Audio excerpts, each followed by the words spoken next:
Revolution knows no compromise. Revolution overturns and destroys everything that gets in its way.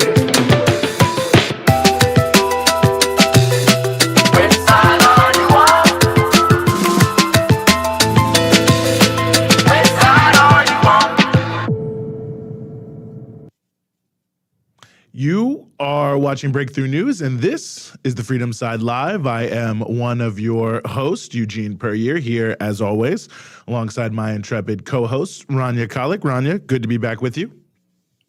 Good to be back on with you, Eugene. It's always a pleasure, or should I say, it's always my pleasure. Well, Pleasure's I all mine. appreciate that. I'm glad that you enjoy being here. Some might say the pleasure is all mine as well, but we won't get into that too much. I think we're both just happy to be here. But of course, we've got a great show for you. Plenty of things to talk about all around the world, as always. So this would be a good time to remind you to let whoever is following you follow us, however you want to alert them. And while you're here on YouTube, make sure you hit subscribe and also hit the bell so you can get the alerts to the things that you subscribe to. So that way you'll get all of the fantastic content from Breakthrough News, like dispatches from Rania Khalek, without having to do too much searching for them. What else would you like our viewers to know, Rania? Well, everybody knows that first and foremost, make sure you like the show. I'll berate our viewers later to like the show, depending on what the ratio is between viewers and likers. But moreover, you can also support all of our excellent programming here at Breakthrough News by going to patreon.com/Breakthrough News and becoming a patron, where you can access exclusive content. Also, you'll get access to fun Breakthrough merchandise, including our very cool Breakthrough News mug. Eugene, I hope you got the mug handy. I think I do. There. I do. Oh, thank God. Oof. I always forget to check. There's that fantastic and beautiful mug. I'm excited to get my hands on one of those.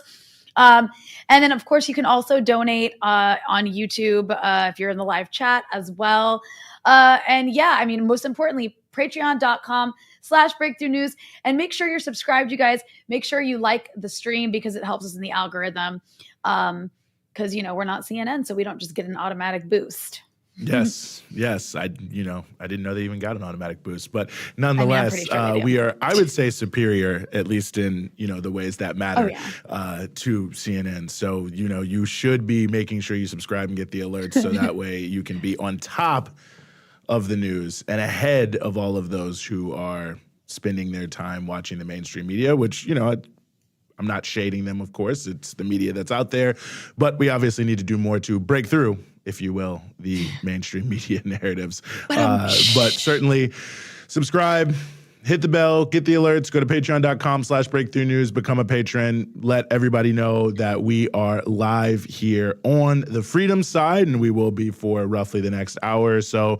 Plenty to discuss here, and I think we might as well just jump right into it. And we want to start with the ever at the top of the news story, unfortunately still, and that is the ongoing conflict in Ukraine. And we are very, very honored to be joined here on the show once again by Sevim Dagdelen, who is a Minister of Parliament in the Bundestag in Germany. And there she is the spokeswoman for international politics and disarmament for Die Linke, one of the parties there in the German Parliament. Ms. Dagdelen, thank you so much for being back with us. Well, thank you for having me. Thanks. Well, it's a real honor to have you, and where you are in Germany. Well, I guess where we are here in the United States as well. There's yet another, even more conversation about more tanks, more missiles, more weapons to Ukraine to be sent to Ukraine. And I guess my first question for you here is, what is the impact that this continued escalation is going to have on Germany and have on Europe? Well, first of all, we just have to make a view back. Since the war began a year and a half ago, Germany and the Western states have continuously expanded their military support for Ukraine in both quantity and in quality. Germany comes right after the US with the military aid for Ukraine.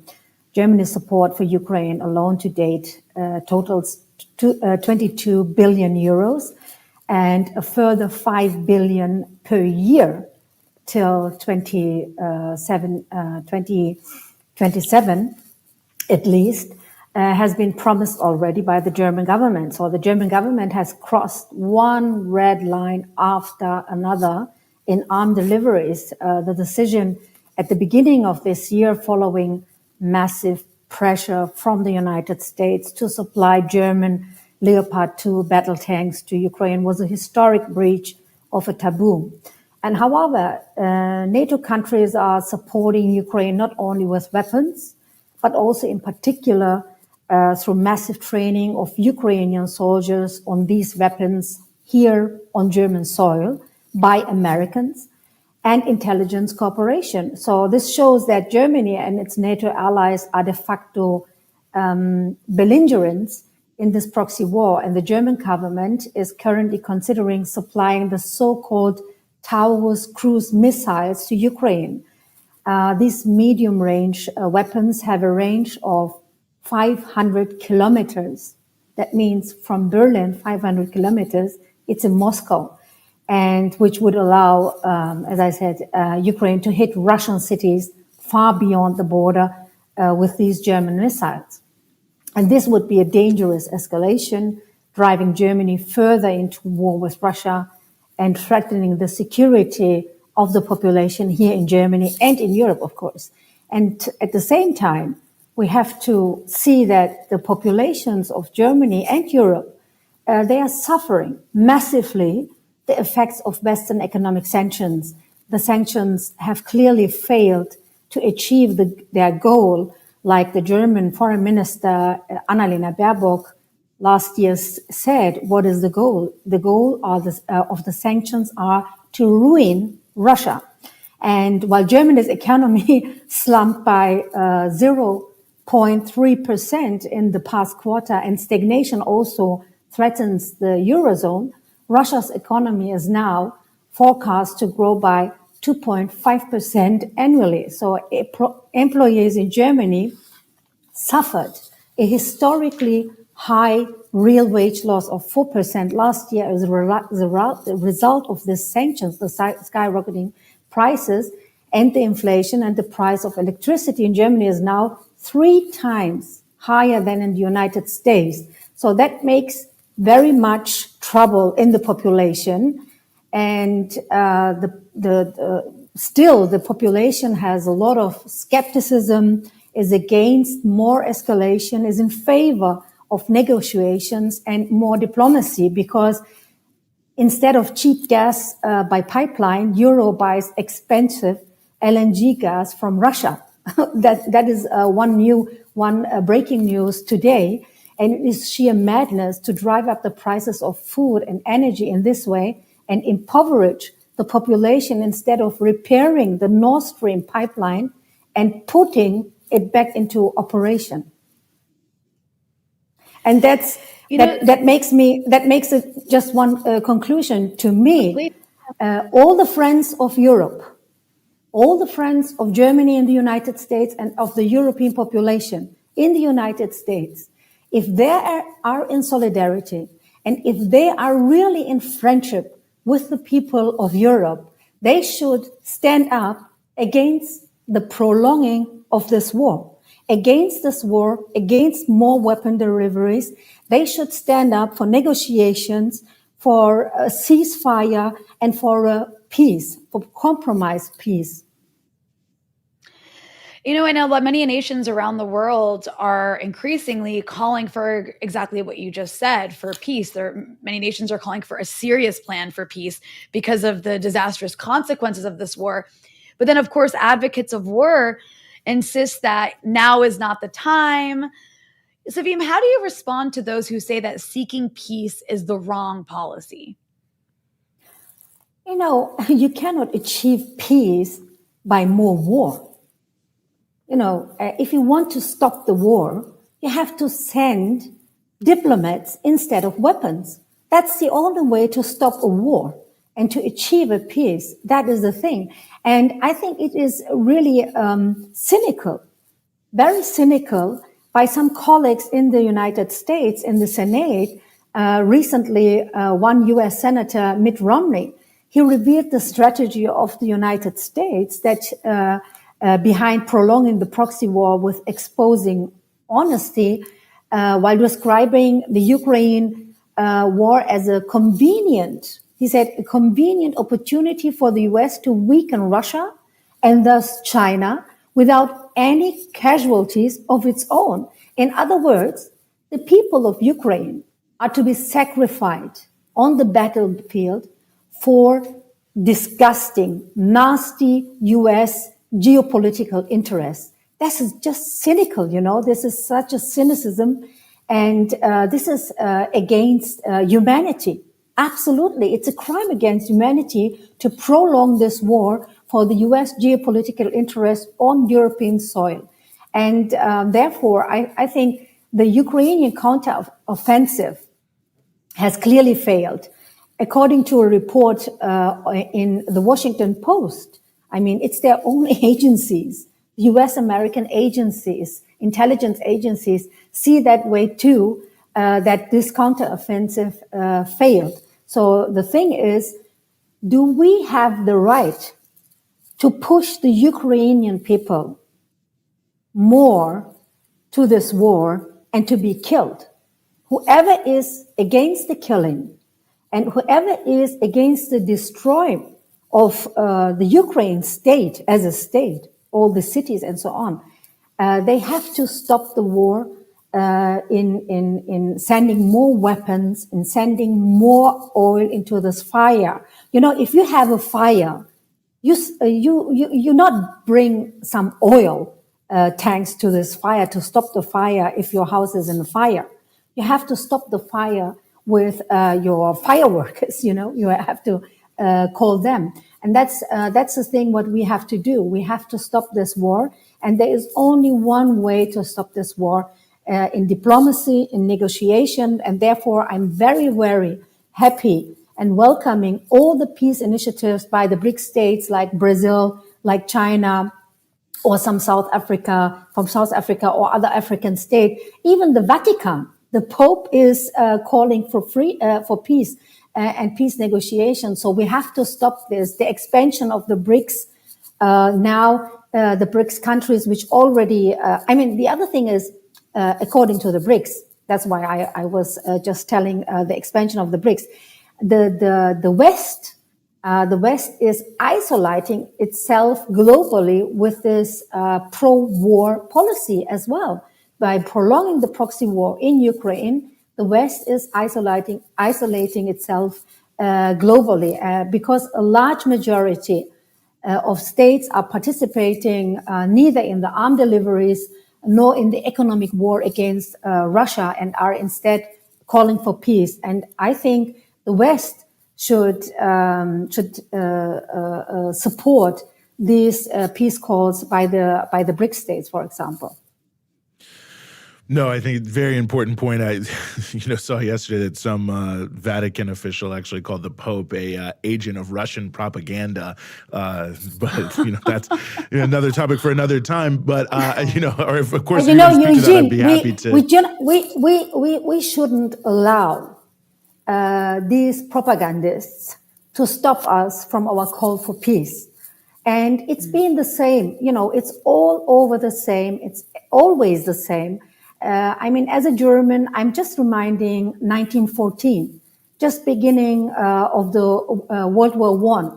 Everyone who was against the World War I and against the war credits, the credits here for the budget in Germany, where the World War I started, they called them as agents and spies for Russia and so on, and traitors of homeland.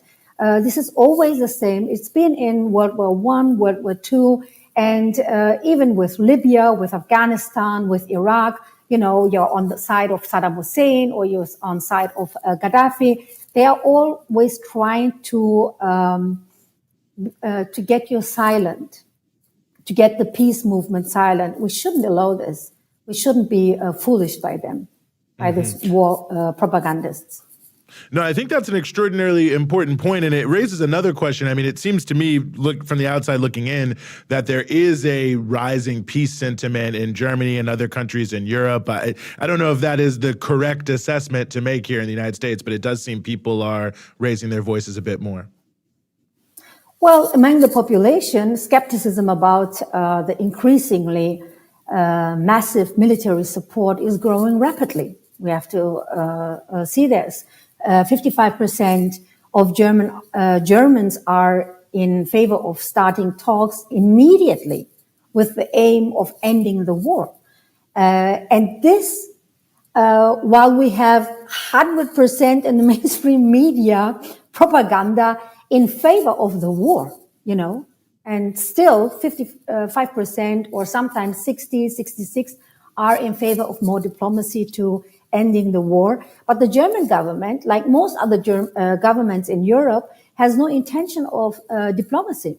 Instead of representing the interest of its own people, the German government is subordinating Germany to United States policies aimed at prolonging the war. And the most striking example of this is the unwillingness of the German government to clarify the biggest terrorist attack we had on the Nord Stream pipelines, for example. In other words, on Germans' energy sovereignty, on our own sovereignty.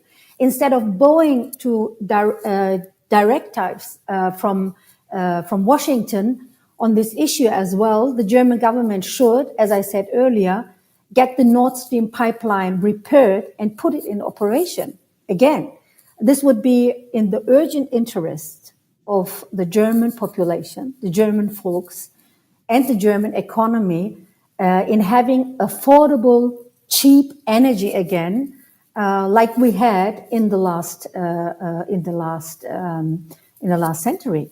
And this is one thing where we can see the German government is not serving the people in Germany and the interests and the needs of the people, but they are serving the interests of the US elites. And Germany and Europe must no longer allow, they must no longer allow themselves to be pushed into the fire by the United States of America in the proxy war against Russia. It is of fundamental interest of Europe to end the war, which is taking place on European soil, not over there in your country, as quickly as possible and to prevent it from escalating further. Europe must work for a ceasefire and negotiation without preconditions. This could be the beginning of a sovereign and independent foreign policy for Europe. Subordination to the United States and NATO must come to an end. Well, I think all of us here would certainly like to see that. And Sevim, I'm curious, do you see a relationship? Well, first of all, you've been an advocate for the freedom of Julian Assange for some time now. You've been very outspoken on this. Do you see a relationship between Julian Assange's persecution and the warlike policies of the governments that are seeking to imprison him for life? Well, we know the reason why Julian Assange is in prison. The reason why Julian Assange is facing 175 years in a super high maximum prison in the United States, and the reason why he is locked up since or lost his freedom since 13 years in UK and is in a maximum security prison in London for the last 1,603 days is because he published the US war crimes in Iraq, in Afghanistan. He published the torture program of the CIA, the global torture program. He published the darkness of the US foreign policy in Guantanamo or in Abu Ghraib, and the secret prisons around the world he put into the light. That's why he is in prison. He has shown the world that there is no clean and surgery wars like the propagandists of the Afghanistan war or the Iraq war always said, that they have clean wars. There is no clean war. And we have to say no war is our war. That's why we are standing up against the Iraq war, the Afghanistan war, and also against the Ukraine war. We are not in an alliance with governments. We are against war policies. And this is why Julian is in prison. They want to hide their war crimes. They want to hide their nasty wars, which always includes crimes, by the way, always. And that's why he is persecuted by the U.S. Administration. It doesn't matter from which kind of government and administration, because the one is, blaming the other one to be bad, The Democrats are saying about the Republicans they are bad administration, but the thing is, it is the actual Joe Biden administration which is persecuting and is looking for locking him up for 175 years. And the continued detention of Julian Assange is a debacle of for the rule of law and democracy, and it is a disgrace that the collective West has abandoned this courageous, brave hero, I would say. He's not only a journalist, he's a hero of our time. And that even the German government, for example, which claims to have a values-based foreign policy, has remained silent on the persecution of the West's dissident. And this, although Germany plays a significant role in the U.S. persecution of Julian Assange, because in the indictment of the U.S. against Julian criminalizes political statements made at major events and congresses in Germany, and the common journalistic practice of cooperating with whistleblowers. So a conviction of Julian Assange in the United States would be a threat to media in Germany and Europe as well. So that's why I think the case of Julian Assange touches on Germany's democratic sovereignty as well. That's why I'm standing against this persecution and for his freedom, because I think fighting for the freedom of Julian Assange is the fight for the freedom itself. Mm-hmm. Well, as always, Sevim Dagdelen, we are very honored for you to have been willing to join us here on the Freedom Side. And thanks again for giving us some of your time. Thanks for having me. And, do your best work. Thank you. Well, it's really nice to know that Germany has at least one politician who is making sense in these crazy times that we're in. Yeah, no, well, certainly polling shows if there was an election today, I think some of these pro-Ukraine war politicians might be a little surprised at the ballot box, but we'll have to leave that there for now. Want to move to our next story, which is well, I don't know exactly how to frame it. Perhaps ongoing tensions in Northeast Asia is the way they'd frame it in the mainstream media. So let's just go with that. We are very, very happy to be joined yet again here by Ju-Hyun Park, who's a member of Nodutdol and the engagement editor at The Real News, as we continue the conversation. Ju-Hyun, thanks so much for being with us again. Eugene, Rania, it's great to be back. Freedom Side is the only side I want to be on. Right on, right on. Well, I think that for those who pay attention to the news, they probably saw a fair amount about the, Biden summit there at Camp David with Japan and South Korea. But one thing that I think they probably didn't see that flew under the radar is just about a week ago, 50,000 Koreans on the streets, I believe in the capital of South Korea, protesting the moves by Japan to put to dump radiation into water. I don't know really how else into the ocean to describe it, but obviously a huge issue all over Asia right now, but a major one as it concerns relations between Japan and South Korea. So it's interesting just to see these two things juxtaposed that we're being told in the U.S. media that's like the greatest relations of all time between Japan and South Korea brokered by the United States. And then, roughly around the same time, they then say, hey, we're going to dump a bunch of radiation in the seas very close to you. So I was hoping you could just maybe say a little bit more about why people are upset about what Japan is doing. And if you want to comment on any of the sort of geopolitical juxtapositions there, also welcome. Absolutely. I mean, I think the only way to put it is straightforwardly. Korean people are upset, as are most people in really the East Asia and Pacific region over this decision by Japan because it is so obviously wrong. They are taking radioactive nuclear waste from a horrific disaster at Fukushima.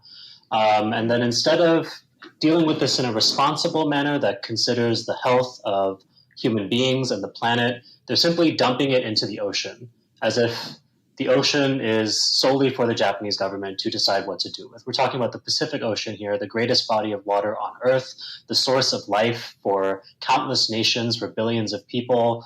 What the Japanese government has done here is a crime against humanity. It's a crime against the planet. It's a crime against life itself, really. It is just so reckless, so irresponsible, and it all boils down to such petty reasoning.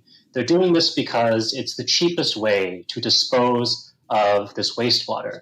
Now, why do they need to dispose of this wastewater so quickly and so cheaply in the first place? The reason brings us back to Fukushima itself. It's because they want to permanently close down this defunct nuclear plant so that redevelopers can come in and sort of restore, if you will, Fukushima as a location where capitalist investment can be occurring. So it's really for the narrowest possible interests that they are pushing this forward. It's opposed by the residents of Fukushima, who have said that they wanted for the wastewater to be dealt with in underwater storage, not underwater, but subterranean storage tanks, where it would have been much safer and separated from any water supplies that would affect food or people's drinking water. It's opposed by the majority of people in Japan, and it's opposed by the majority of people in the immediate vicinity, this region that encompasses most of the human beings on Earth.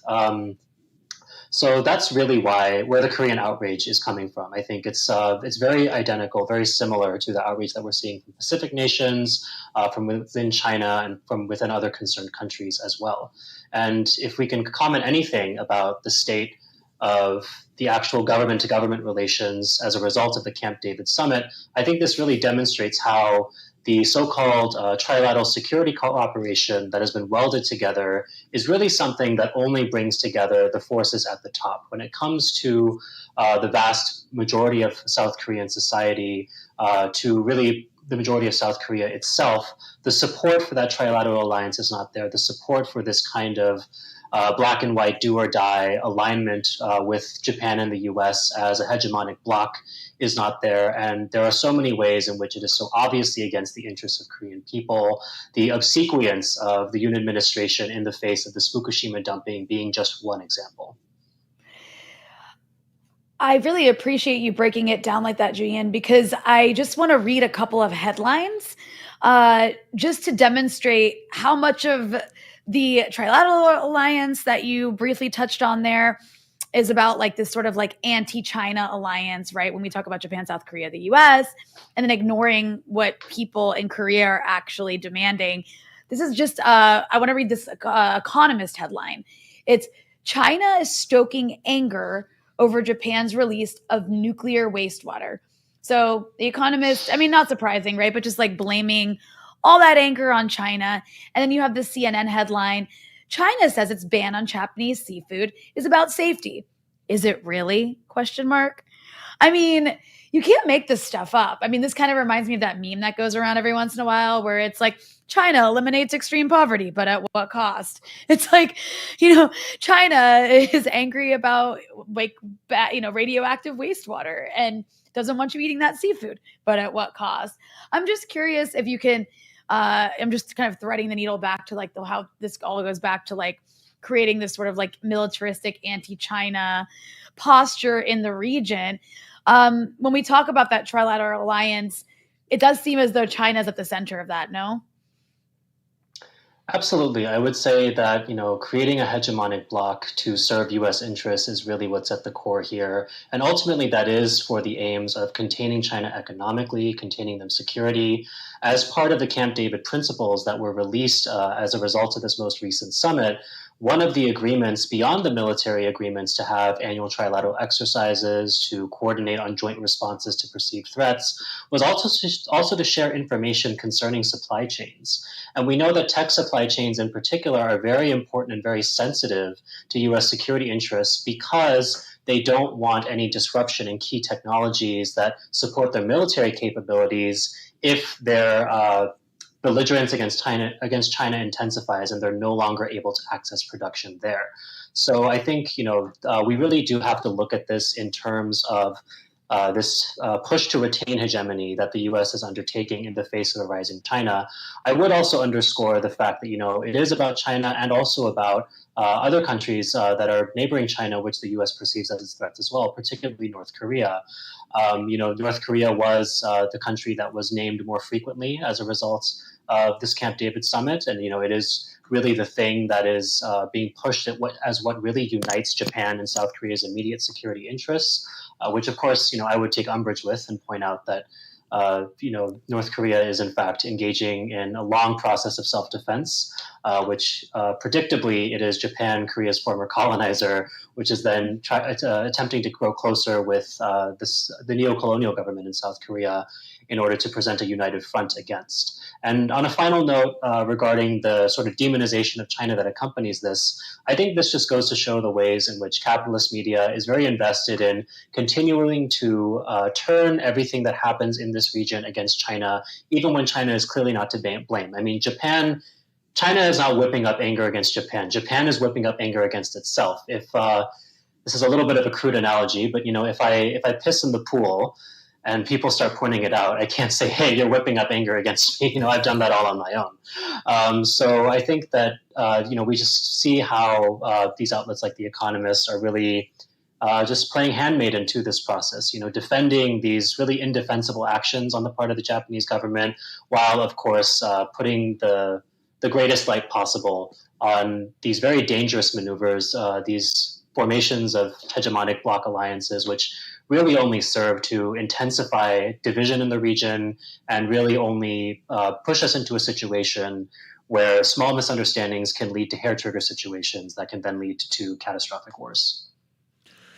Well, I'm glad I'm not glad, but I think it's apropos that you ended on the point of, catastrophic wars, because, looking, as you pointed out, towards the U.S. policy towards North Korea, Democratic People's Republic of Korea, I mean, this, issue of nuclear conflict is becoming, very serious. I mean, of course, the United States has just renewed its travel ban for American citizens to travel to North Korea, which I think is interesting in and of itself. I mean, if it's as bad as they say it is, why do they want to stop you from seeing it? But on top of that, we had the nuclear submarine that was sent to dock in South Korea, where they said, oh, well, there's no nuclear weapons on it. And then you have the ABC News reporter reporting on the nightly news. But by the way, don't mistake it. There are nuclear weapons under my feet. But I think, some of this then gets confused because the Biden administration follows up by saying, we're ready to meet with North Korea with no preconditions, and sort of making it seem as if they are the reasonable ones. So I sort of said a lot there, but I was hoping you could maybe sort of demystify some of these relations, because it's always presented as such a clear, who the aggressor and who the victim is, for lack of a better term. But the facts seem to not really line up with that narrative. Yeah, I think, the important thing to understand here is the US government is going to obfuscate what it does with funny language. We see that with the Trilateral Summit as well. They are refusing to call it a military alliance. They hate the term Asian NATO. They keep saying it's not Asian NATO. And they throw up all of these, very small details as to why that's not the case. And, there isn't a mutual defense treaty there yet, but we clearly see where this is all leading, right? And so I think we need to take the same approach when we look at things like the travel ban, when we look at things like the United States, either deploying nuclear weapons or not to the Korean Peninsula. It really does not matter, in my opinion, if nuclear weapons were on board that submarine or not. We know that the US has capacity to deploy those nukes at any time from virtually anywhere in the world. We also know that in sending a nuclear-capable submarine, regardless of whether it has the actual weapons on board, they are sending a very clear message to the DPRK government. They're saying, we're willing to go this far. We're willing to obliterate you, if that is what it takes. And that is the message that they sent to the DPRK government. Of course, they say it in veiled terms. I believe the exact phrase they used was that if war breaks out, it will be the end of the regime, is how they phrased it. The regime here referring to the DPRK, in the words of the United States government. And I think that, that is really, that's them showing us who they are, right? They're willing to go to the extent of making nuclear threats. They're willing to go to the extent of possibly even deploying a nuke at a point where ostensibly, one shouldn't be used anytime soon. And, they kind of paper all of that over by saying, oh, but we're open to discussion at any time.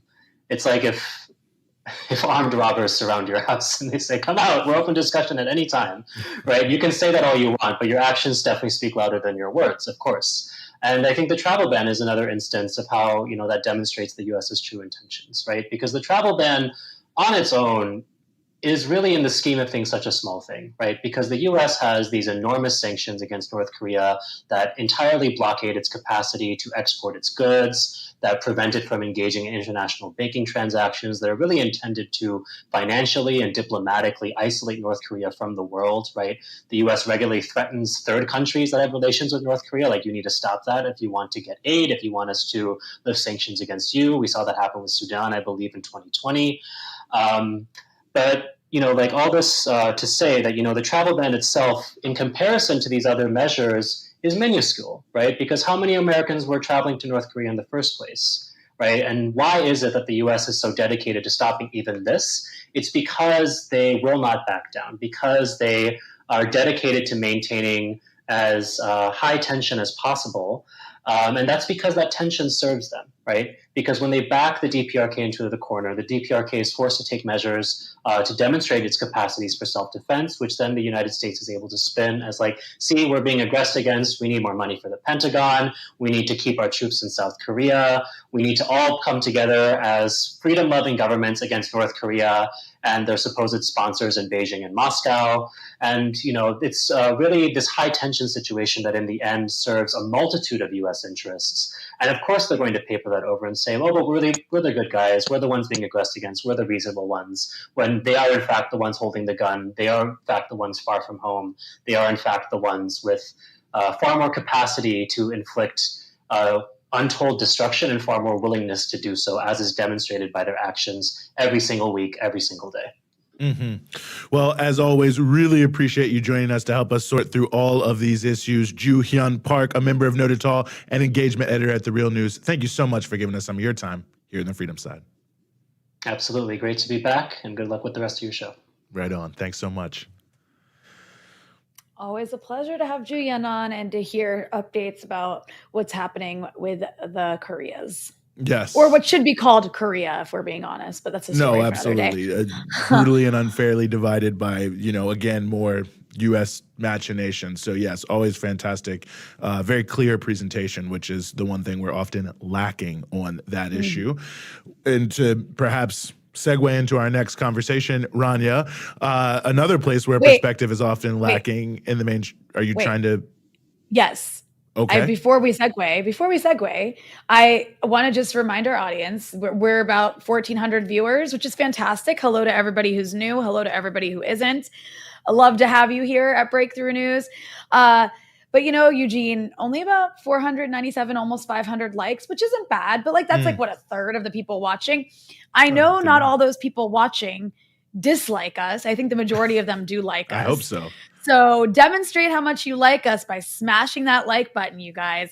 Let's try to get to like half at least of who's watching. Let's get to 750. Let's get to 750. Let's see what happens. Let's think positive. Hit that like button. All right, Eugene, now you can do your segue. Well, it's kind of late now because it's not a segue since you brought up something else. But let's just turn to the issue of Nicaragua. And we are very, very honored here to be joined by Dan Kovalik, who's a labor and human rights lawyer. And most importantly for this segment, the author of the new book, Nicaragua, A History of U.S. Intervention and Resistance. Dan, thank you so much for being with us. Thanks for having me. It's great to see both of you. Well, it's really great to have you here, and I'm very excited that you put this text out. It seems honestly critically important right now. I think perhaps, some people have some knowledge that the U.S. and Nicaragua are having tension, right now, that the U.S. is sanctioning Nicaragua. But I think one of the things that is deeply notable to me that you outline in the book that I was hoping you could start with here is this is a long history of the U.S. attempting to isolate and otherwise invade, sanction, quarantine Nicaragua going back to the 1850s, I believe. So this is really not just, the past couple of administrations, but, much of the history of this country. Talk about that if you could. Yeah, well, as Noam Chomsky likes to say, Nicaragua was the second most intervened in country in the Western Hemisphere, second only to Haiti. and of course, with devastating results. So yeah, you can go back to the 1850s when William Walker, with the support of the Democratic Party, which, if you remember, back then was the party of slavery. It was Lincoln's Republican Party that, was against slavery. William Walker declared himself president of Nicaragua, actually reinstituted slavery, which had been made illegal there. And he went there actually to set up, they wanted to have a confederacy in Central America because they saw their days numbered in the United States. Ultimately, he was ousted, and actually he was put before a firing squad. But through the 1800s, the U.S. began to maneuver to have control over a possible canal in Nicaragua through the big lake that's right in the middle of Nicaragua that would cut, from the Pacific to the Atlantic Ocean. And they kind of pushed Britain out of the way, which had some claim to that at the time. And then by the early 20th century, the U.S. sent in the Marines in 1910, in part out of fear that Nicaragua was going to work with Japan to build that canal. And the Marines stayed there till about 1933, when they were ousted by Augusto C. Sandino's forces. But then the U.S., before leaving, set up the brutal National Guard under the leadership of Anastasio Somoza. And Somoza tricked Sandino to come to Managua on the promise of a peace deal. He murdered Sandino, shortly declared himself president, and he and his two sons led Nicaragua as a dictatorship from 1934 until finally being ousted in 1979. And all the while, the U.S. supported that brutal dictatorship. Lock, stock, and barrel. You might even recall that FDR, one of our better and nicer presidents, said that Somoza was a son of a bitch, but he was our son of a bitch. And we supported that son of a bitch till the bitter end. In the last year of the Somoza reign, his National Guard killed 50,000 Nicaraguans out of a population of about 2.5 million, which is extraordinary, and mostly through aerial bombings of major cities. He was bombing his own city. And then even after the Sandinistas, of course, named after Sandino, overthrew Somoza, the U.S. quickly organized the former National Guardsmen into the Contras, you might recall, who went on to kill 30,000 more Nicaraguans and terrorize Nicaragua throughout the 1980s, ultimately forcing the Nicaraguan people to vote against the Sandinistas in 1990 upon the threat that the U.S. would continue supporting the Contras if they didn't vote that way. And this led to 3 neoliberal governments from 1990 to 2006, when Daniel Ortega, the head of the Sandinistas, was finally reelected. And the U.S., I would say, at least gave him a little bit of a pass for several years. But then finally in 2018, the U.S. supported a coup attempt, which led to the deaths of over 200 people, and destroyed billions of dollars of property, undermined the economy. And the U.S. since that time has really had a very oppositional position towards the government there, has passed several rounds of sanctions against Nicaragua. And now the Senate is considering even more sanctions, which, according to a number of experts, would really impact adversely the Nicaraguan economy, could really destroy the economy there. And so it really is an important time to be defending Nicaragua against this onslaught, because Nicaragua otherwise is doing pretty good. Under President Ortega, they've had 5% economic growth every year, with the exception of 2018, when that coup attempt happened. They have built 26 world-class hospitals, engaged in a lot of other infrastructure development, have alleviated poverty and extreme poverty, built homes for the poor, They reinstituted free health care and free education. So they're doing a lot for the people, but the U.S. now is doing everything they can to undermine those gains. And I mean, one of the ways that they attempted to undermine was back in 2018, which you also mentioned, attempting to like back these opposition people who actually committed acts of violence. Furthermore, there have been sanctions on Nicaragua as well. And despite all that, it still remains a relatively like one of the more stable countries in the region, which is very interesting. But I'm curious if you could talk about more recent destabilization efforts, which of course are in keeping with the entire history that you just laid out. Yeah, well, again, the National Endowment for Democracy, which was created under Ronald Reagan to take over some of the regime change operations of the CIA, because the CIA had been greatly humiliated by the Senator Frank Church committee hearings, which exposed a lot of their misdeeds, including assassination of world leaders, again, illegal coups in other countries. So the NED was created as a means to continue the CIA's work outside the CIA. And the NED's been very active in Nicaragua till the current time, sending millions of dollars into that country to support various opposition groups, various student groups, and other civic groups to undermine the government. Again, this really bore fruit in 2018 when these groups set up these tronques, these barricades throughout major cities in Nicaragua, which really helped undermine the economy. These folks who set up these tronques engaged in murder and rape and other terrorist activities.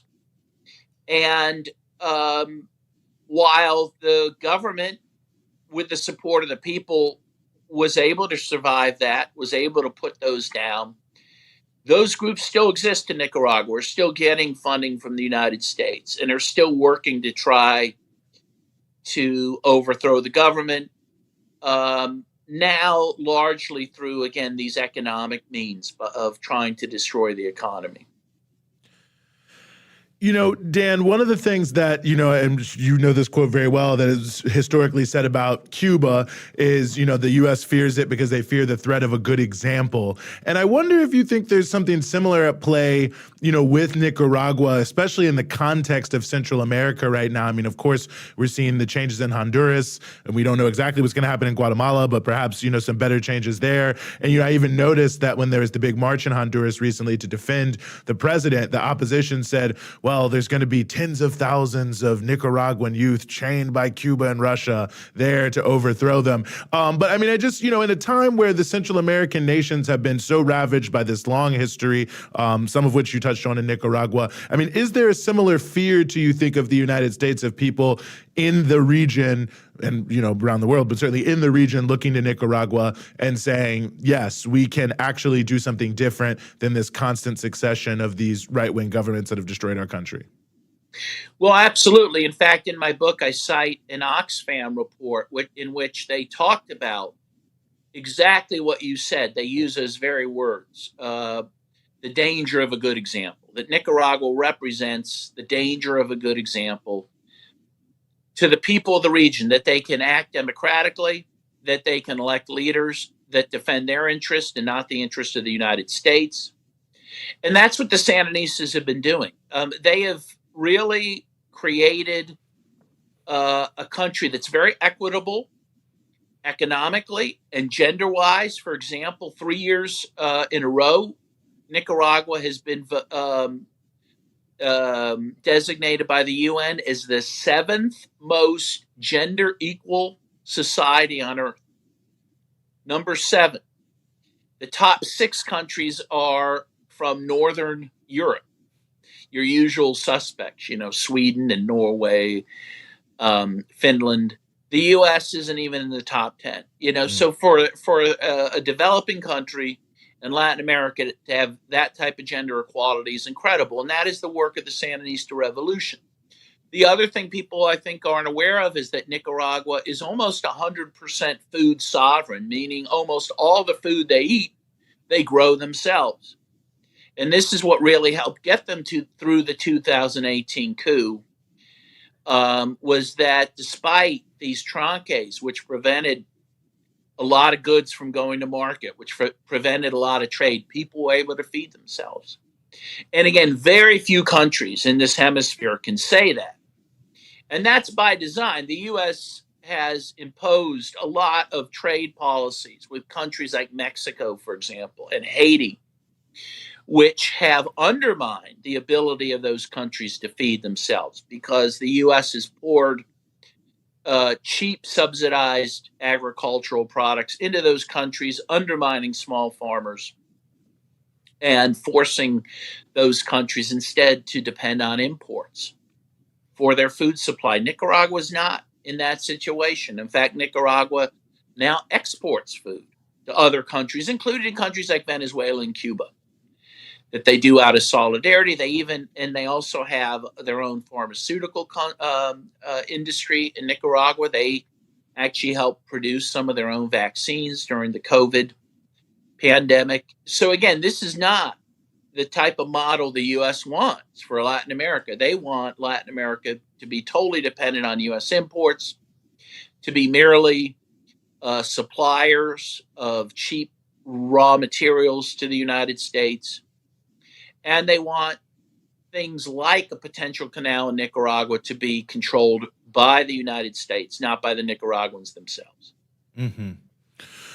Well, Dan, really appreciate you being willing to join us here on the show, and very excited that you have this new book out. I hope everyone goes and checks it out. Nicaragua, A History of U.S. Intervention and Resistance, author, our guest, Dan Kovalik. As always, thank you so much for giving us some of your time here on the Freedom Side. Thank you. So happy to see both of you, really. It's been an honor. Thank you. Bye-bye. No, our honor. Thank you. Well, Eugene. Mm-hmm. Now it's time to discuss what everybody's been waiting for, which is like, why is everybody so mad at France? They didn't do anything wrong. Like, France is the best. No, but in all seriousness, obviously something very, there was a huge development in just the last couple of days with yet another military coup, this time in the African country of Gabon. And that has come along with a lot of French agitation. You see the French one of the French mining companies actually put a stop to their work at the moment because they're very concerned given the rise of anti-French, anti-colonial sentiment across many former French colonies in Africa. So let's start with Gabon. I mean, you and I did an episode, I think it was maybe 3 weeks ago, on the situation in Niger, and that has continued to escalate. So we'll be touching on that as well. But first, with the situation in Gabon, why are people opposed to the government in Gabon? And how is it similar to what we're seeing in other areas across West Africa? Is it as anti-French and even maybe anti-imperialist to say what we're seeing in like Mali, Burkina Faso, and Niger? Or is this more of a reaction to the government that has been in charge for a very, very long time in that country that also happens to be pro-West? Yeah. Well, I think it's a great point there, Rania. I mean, I think, from what we've seen so far, it may be more of the latter. I mean, it may be more directly about the Bongo family, which ruled Gabon, for about 55 years, more or less, from independence on, in the country, and that had a reputation, of course, of absolutely being one of the closest countries to France and to the West in Africa, and carrying out various things. For instance, they helped the United States and France build support for the intervention in Libya on the African continent. They were also one of the key drafters of the expansion of sanctions against Eritrea in 2011. So certainly they had that kind of reputation. They also, of course, had a reputation for taking a lot of the money out of the country and using it for their own self-aggrandizement. I mean, there was at least one investigation into the holdings of the Bongo family in France. They had something like maybe $100 million worth of property and other assets there in France, and that's just what the report could find out.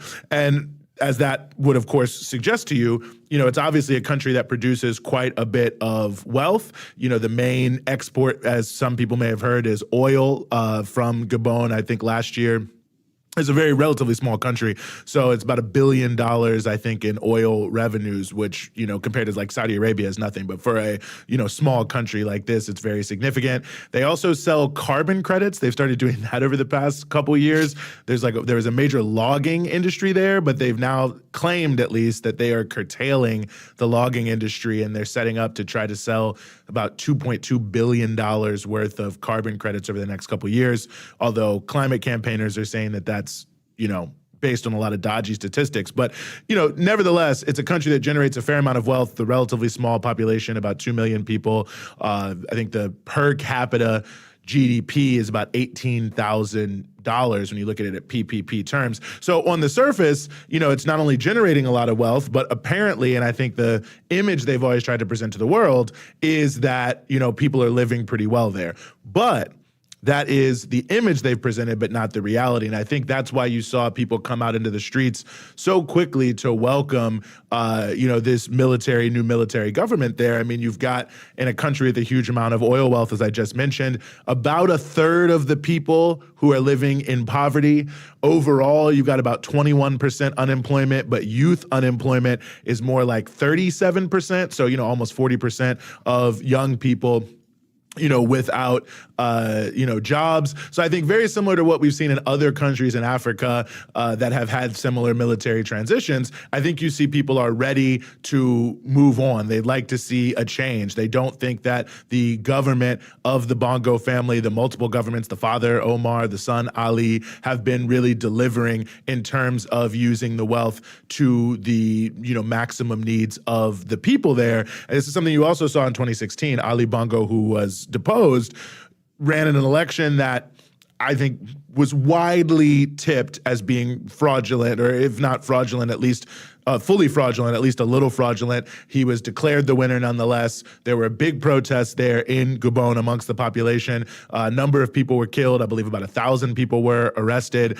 And of course, once it was suppressed, the Western countries went on and recognized his government. But again, that's, even though it's a few years back, I think also speaks to seeing people come out onto the streets after this military transition, because this has been a long-held feeling, obviously, that people wanted to eject them and had trouble doing so vis-a-vis the elections, the electoral process, which I think they viewed as rigged. I think there were many complaints about that election in 2016 and this election. But vis-a-vis France, just to finish that point right there that you just mentioned, let's see what happens. I mean, I think a lot of what will happen vis-a-vis France probably will determine how they respond to this. And so far they've been against it. But, this morning, for instance, you saw the government of Gabon lift the ban on the French media. Now, it's an interesting thing. So after the election, the opposition was complaining that the election was stolen. And some of the French media was reporting that the opposition was saying this. So Ali Bongo, they shut down the French media, RFI, Jeune Afrique. They say you can't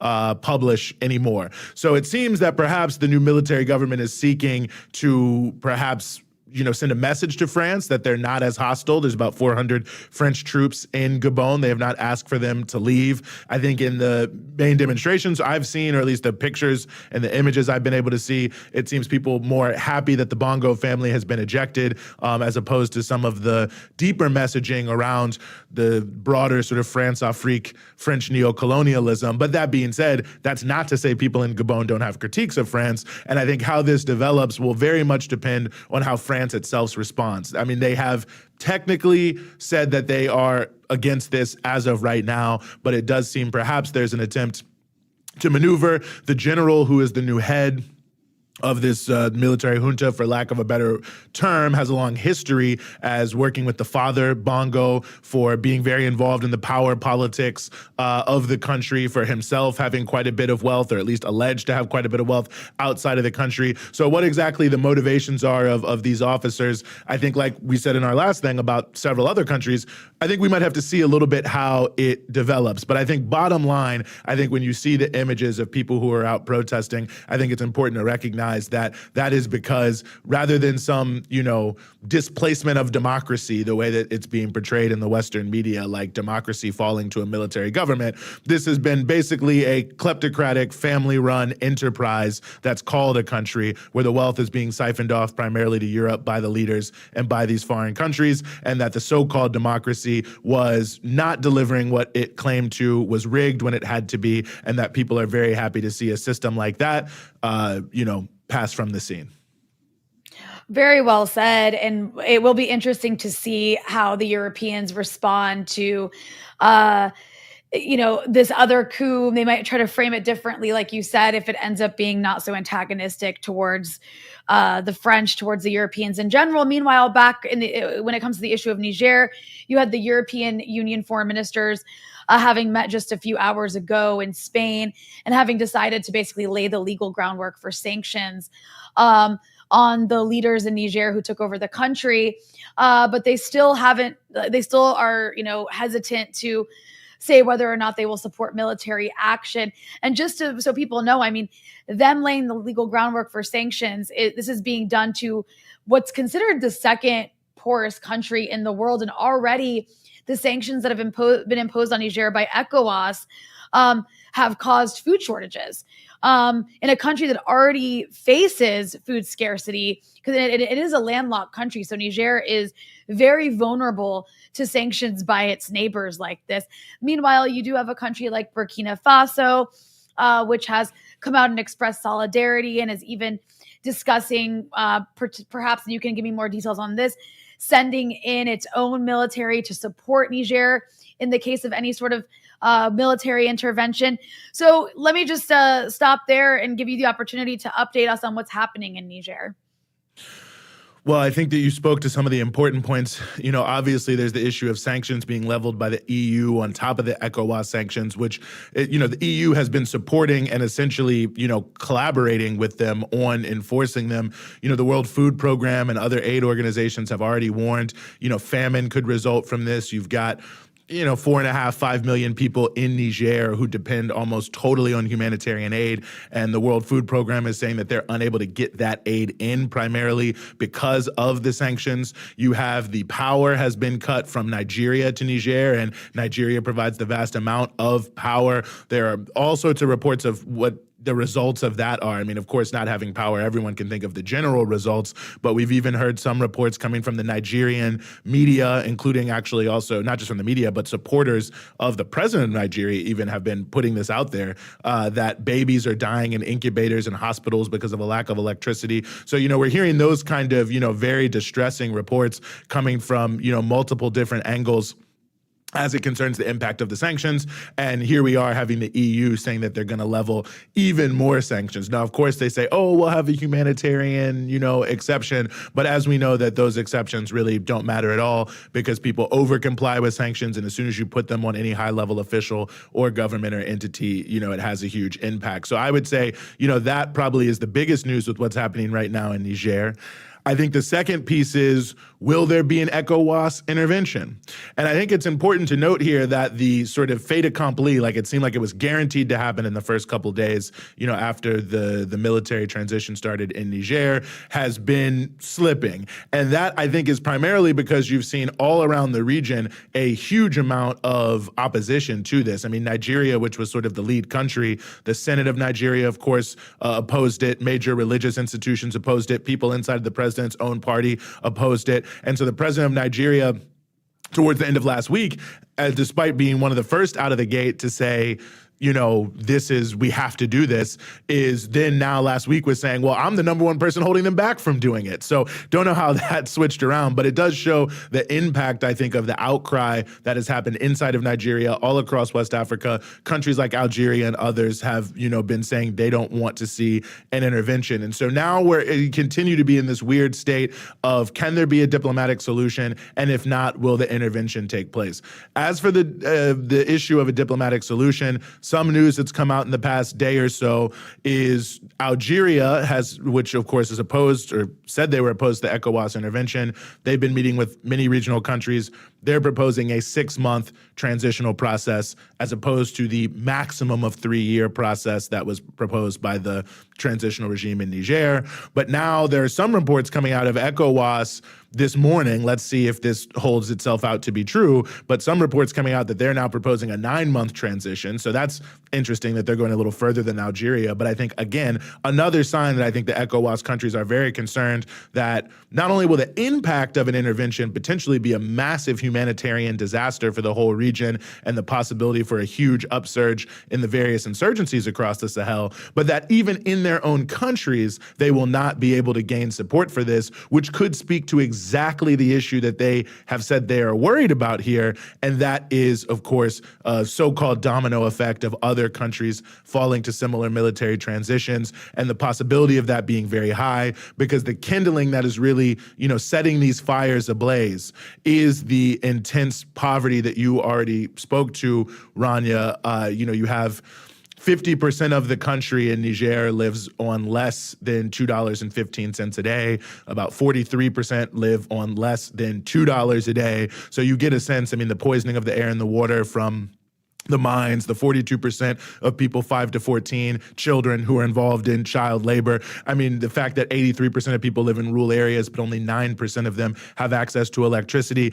Certainly Niger is always somewhere near the bottom on most social indicators, certainly on the Human Development Index. But this is something that can really be replicated all across the Sahel, all across West Africa, and all across sub-Saharan Africa. And I think many of the leaders who have facilitated these sorts of regimes and governments that have promoted this kind of status quo are deeply fearful of the fact that they too could be ejected. We saw Paul Biya in Cameroon has actually reshuffled his military leadership after what happened in Gabon. So I think there's a certain level of fear, not just from the consequences of an intervention, but that actually could potentially be a catalyst for an overthrow in their own countries on the part of some of these ECOWAS regimes. And I'll note Benin is another country that was, very heavily out there saying they were in favor of the intervention in Niger. They're still saying that. President Patrice Talon been outspoken, but we've seen the trade union movement in Benin, others in Benin also speak out against this. So we're seeing, and I think this is the part we're not hearing a lot about, but really we're seeing quite a upsurge, if you will, of sentiment all across West Africa of people of many different political persuasions who do not want to see an intervention. So I think that's more or less where we are in Niger, is that every day further into this we get, it seems like the less likely an intervention can take place or that it will take place, but there's still very little in terms of what a diplomatic solution could look like. And I think that there is, as we can see, still a lot of momentum coming out of this event. And the final thing I'll just say about Niger is the ongoing issue of the French ambassador and the French troops. And the French ambassador has been asked to leave the country. He's refusing to leave the country. He's had his diplomatic immunity stripped from him. The police have been ordered to try to find him and eject him from the country. And there are some reports, although I could not really 100% confirm the dates of this or the reality of this, but some reports that have been coming out that they are going to, or that they've already asked Niger, or that they will be asking France, all French troops, of which there are about, I think, 1,500, to leave the country by September 3rd. And as you can see, the images in between us, Rania, these are of the mass protests that have been happening almost daily in the capital of Niamey and also in other large cities in Niger in support of the military transitional process and against France. One of the main groups that's organizing those events, not the only, but one of the main, M62, they had a press conference today. I saw it right before we went on air, so I couldn't see the whole press conference. But one of the things that they were calling for is a pretty much permanent sit-in, if you will, in front of the French military base to try to push for French troops to leave. So we'll see if the Niger government, continues to follow that up with an official rejection. But events moving relatively quickly, but still, I think a lack of clarity in terms of what could potentially be possible with a diplomatic solution, and if that fails, what will take place after that. I mean, all very, very important points. And we do want to talk a bit more about what's happening in West Africa, especially like zooming out a bit regionally, and then also some of the economic aspects and, the surrounding countries. But I know, Eugene, first we want to turn to another story before we come back to West Africa. So stay with us on more West Africa stuff. Yes. Go ahead, Eugene. I'll let you take it from there. Well, I'm honored that you would hand off the baton to You me. are It's a little bit of a track relay here. Nonetheless, we want to turn to the ongoing issues regarding student debt in the United States. Obviously, a major issue. And, well, let me not editorialize too much. We're very happy to have joining us here Braxton Brewington, as a community organizer and spokesperson for the Debt Collective, to talk a little bit about some of their new initiatives around this. Braxton, thank you so much for being with us. Thanks for having me. Well, it's really great to have you here, and I know that at the Debt Collective, y'all have rolled out a new tool for people to, try to get their debt canceled. And I was hoping you could explain that to us, because I think for most people, the last thing they heard is that debt cancellation was actually not possible. Right. So that's an interpretation by the Supreme Court justices, or 6 Supreme Court justices. I want to tell a quick story that might contextualize this tool. In 2015, if you were defrauded by a predatory college, or if you were scammed or lied to, there was no way for you to have your debt canceled, even though there was a clause in the Higher Education Act that said if you were a defrauded borrower, you are entitled to relief. There was no way to get that relief. No bureaucratic process even existed. And so the Debt Collective at the time created its own tool that tens of thousands of people filled out, and we levied it to the Department of Education and said, this law on the books about borrower defense says people are entitled to relief if they've been scammed. The long story short of that is the Department of Education then picked up our form, copied it, made a couple of tweaks, and housed it as their own on their website. And so since then, for years, people who have been scammed have been able to go to the Department of Education, fill out this tool, and now tens of billions of dollars have been canceled. So that's a huge success story for the Debt Collective. We're now mimicking that strategy with a different legal authority known as Compromise, Settle, and Release, which is under the Higher Education Act of 1965. This is the same authority that the Biden administration is using to enact their second round attempt at student debt relief. So we've created a tool. If you go to debtcollective.org, you'll be able to see it, or check out our social media pages. So we've created a tool that for the first time, you are able to file an appeal directly to the Department of Education to say, I need my federal student loan debt canceled.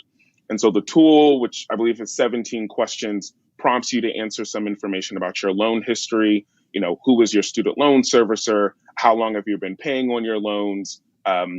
Were you approved for the Biden administration's first go round at student debt?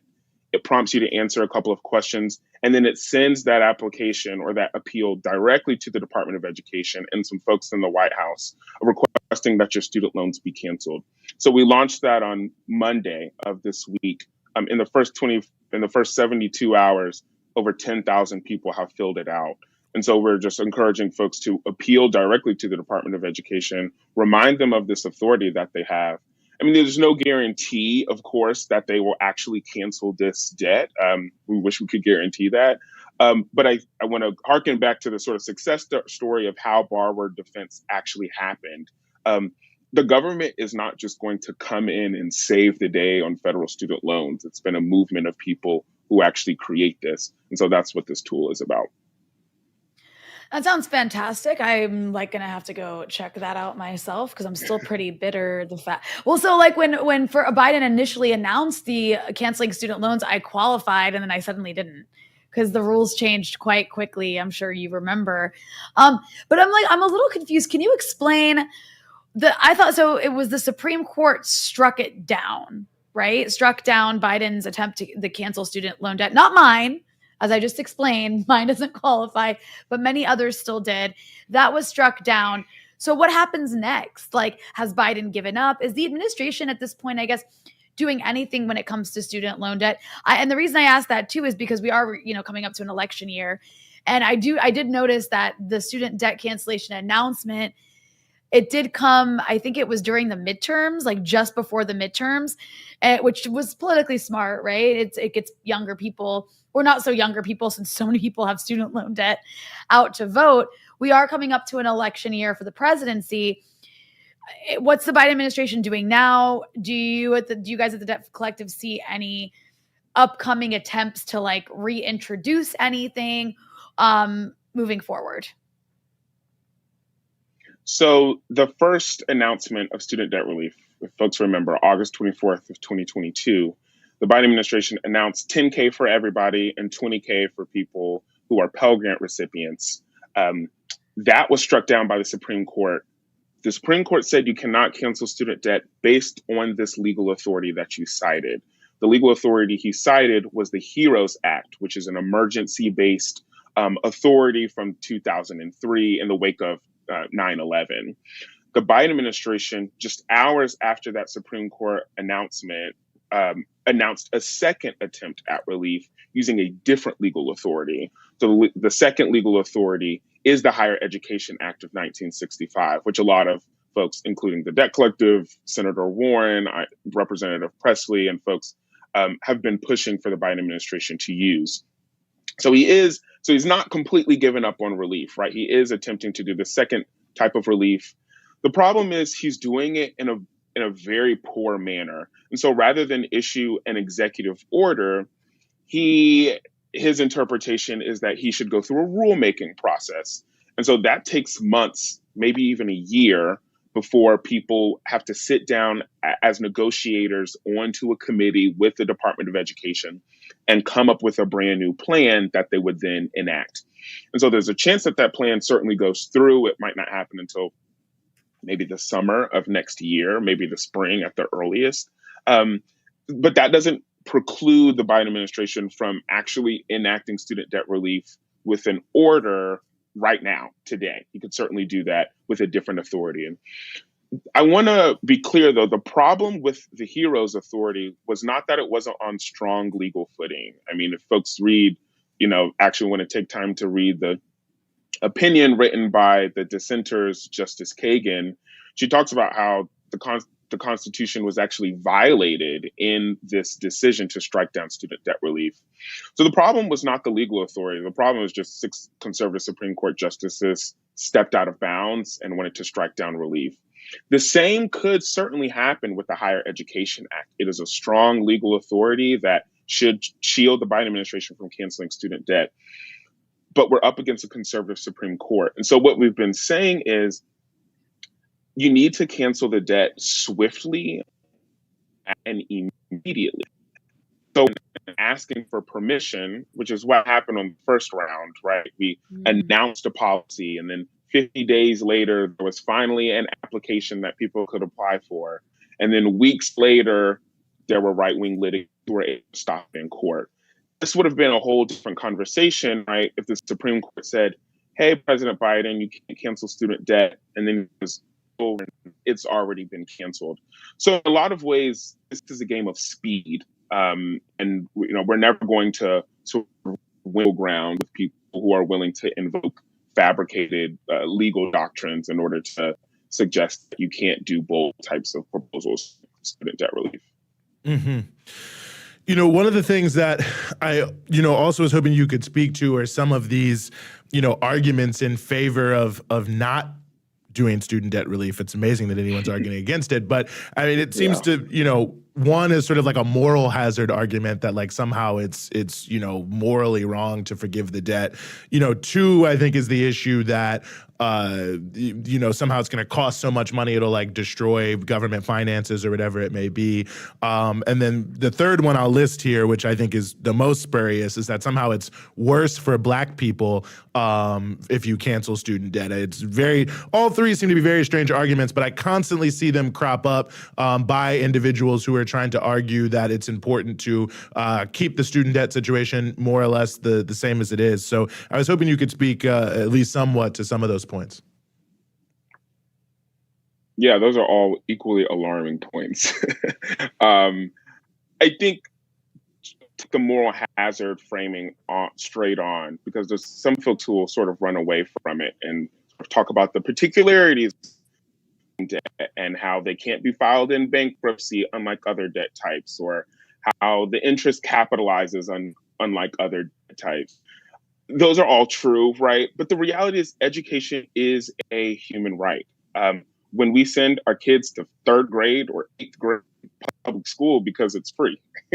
And so we actually used to have a time where college was free in the United States. That was largely for white folks, largely for white men. But we can actually return to that era where college is free. I think people sort of have some type of amnesia around that, or the idea that college has just always cost money, and a lot of it. The reality is student debt as a concept just doesn't exist in most other nations, where this is sort of a uniquely American problem. You know, the folks who raised the moral hazard point never talk about loans being canceled to the tune of $800 billion, aren't talking about tax breaks to the wealthy top percent. It's really sort of only invoked when we're talking about working class people, when we're talking about mostly Black and Hispanic women who are suffering the most from student loan debt. I think what sort of grips a lot of people is this idea that college is actually, are these elitist institutions that are packed with people who went to Harvard and Yale and are millionaire dentists, doctors. I think what people don't understand is the difference between people who go to college and people who have student loan debt. Those are not necessarily the same thing. So 40% of people who have student loan debt don't actually have their college degree. They weren't able to finish. You have millions of people who are being paid for a high school diploma and who are paying on a college degree, right? And so these are a particular group of people who have huge financial consequences, not able to purchase a home, struggling to start a family or a small business, not able to save for retirement. And I think, the pushback to student debt relief is precisely because it advances racial justice. It advances economic justice. And there are lots of powers, both in the federal government, in Congress, in big banks, or who are a part of these huge private equity firms, who are a part of SoFi, right? A race predatory lender that has a history of taking advantage of Black folks in particular. There are definitely those powers that have peddled those talking points. But I think what the movement has showed over the past few years is that people just aren't buying it. I mean, we saw the vast majority of young Republicans supported a pause on student debt payment. I mean, we're just at a point now, broadly, people are in favor of student debt relief. We had 3 years of payments being paused, and the lights have remained on, right? People sort of understand at face value, the economy seems to be doing just fine. I don't actually think it's that big of a deal. Don't continue to make these payments. And I think as we're seeing payments set to resume, where people are talking about whether they're going to be able to afford groceries, they're going to be able to get the dental care that they were hoping to get over the next couple of months. So people are seeing that this is just resuming a crisis that had payments. In 2019, someone defaulted on a student loan borrower defaulted on their student debt every third second. I mean, millions of people were not able to purchase a home, not able to save for retirement. And so I think what the movement is showing, we're getting President Biden. This is someone who, has been known as the senator from the MBNA, someone who has sided with creditors and bankers for decades of his life, is now on the side of debt relief. And so I think that speaks to the reality of the movement. And while there certainly are some sayers, which are conveniently the same people who are filing lawsuits against student debt relief, that's it's getting to be a slim. No, I think that's very, very good points. And before we let you go here, Braxton, just let folks know who might be interested where they can find the Debt Collective and all the work you all are doing to bring people together to try to do something on this issue. Yeah, folks can go to debtcollective.org. There you can join the union as a dues-paying member, whether that's $0 or whatever you can afford. You can also find the tool that we talked about earlier, where you can file an individual appeal to the Department of Education. You can also learn more about the other debt types that we work on, including medical debt, criminal legal debt, housing and back rent debt. And then we're also, of course, on Twitter, of what remains of it, at Strike Debt on Twitter and at The Debt Collective on Instagram. And the talk, I believe, is at Debt Collective for my friends who are on TikTok. Right on. Braxton Brewington, community organizer and spokesperson for the Debt Collective. Thank you so much for giving us some of your time here in the Freedom Side. Thank you so much for having me. Mm-hmm. Wow. Well, I would like to have my debt relieved, as many others would. So we'll keep an eye on that story for sure. If not for my sake, for the sake of all the debtors out there. Millions of people. Yeah, no, millions I mean, of people, I think the Rania. Debt Collective always makes the point that I think is very important, that, you know, if everyone doesn't pay, there's really nothing they can do. So there's power in numbers, and, you know, as they often say, there's a lot of shame in debt, but, you know, there's no shame in it because we're trapped into it. You know, we're tricked, we're confused. And if everyone comes together, I mean, I remember I looked like, I don't know, this is like 5 years ago, at Wells Fargo, which has now sold all their student loans to another company, but it was like some huge, I can't remember the exact number now, but I think it was almost close to a third of the revenues they were projecting out for like future years were tied to student loans. So it was basically underpinning a huge amount of their business. So if everyone who owed them student loans at the time they owned them before they sold them had said, well, we're just not going to pay, you know, they would have had to do something because it would bring down the bank. So I think, you know, we should remember the old adage that if you owe the bank $100, it's your problem. If you owe the bank $1 million, it's the bank's problem. So when it comes to debt, if we stand together, I think a lot can be done. Well, speaking of debt, yes. We want to move back to West Africa, which, you know, we were discussing that a bit earlier. And you talked about Gabon and Niger, and you started to touch on the economic aspects of economic indicators in Niger.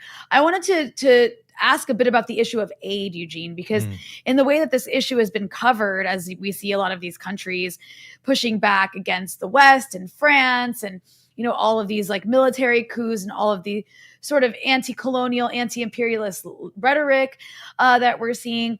One thing I've seen a lot in media, and then also coming from Western leaders, is really playing up the issue of aid, right? And how much aid the West gives to this region, almost like a how dare they, when we just give them so much because they're so impoverished. But then also even openly discussing weaponizing that aid and denying that aid to these impoverished countries that are, of course, impoverished by Western policy as a means to punish countries like Niger, like Mali, who are pushing back against basically Western imperialism if they don't comply. So I'm curious if you could maybe set the record straight here. What can you tell us about that Western aid that they keep dangling in front of these countries and then threatening to suspend and then actually suspending? Has it actually helped those countries? Which, by the way, we should also mention, many of these countries have really high debts also because of Western policy that, you know, is also, you know, bragging about all the aid they give. Yeah, you know, I think it's a good question. I saw, I don't know, some guy, I don't know who he was, but on French television, you know, really turning up his nose at Russia and saying, oh, well, the Russians, you know, they're providing he's quoted some small amount of aid. And he's like, and that's only a fraction of what France is providing in terms of aid to these countries. So, you know, the perception that's created, I think, both in this crisis with people using it as a talking point, but I think also just in the broader sort of conversation about Africa, is you hear these big numbers that are decontextualized, that they're giving large amounts of aid, hundreds of millions of dollars, billions of dollars in aid. And obviously, you know, to individuals, that's large amounts of money. But when you really compare it to the scale and the need of what's happening, you can see that it's totally minuscule. It's absolutely cosmetic. And in many ways, it's just a cover for the reality of what they're doing, which is maintaining a system that is deeply exploitative, that's keeping these countries poor. But to get to the exact issue, I think this is notable. So if you look at Niger, for instance, and you take all the aid they got in 2021, it all amounts to $71 per person.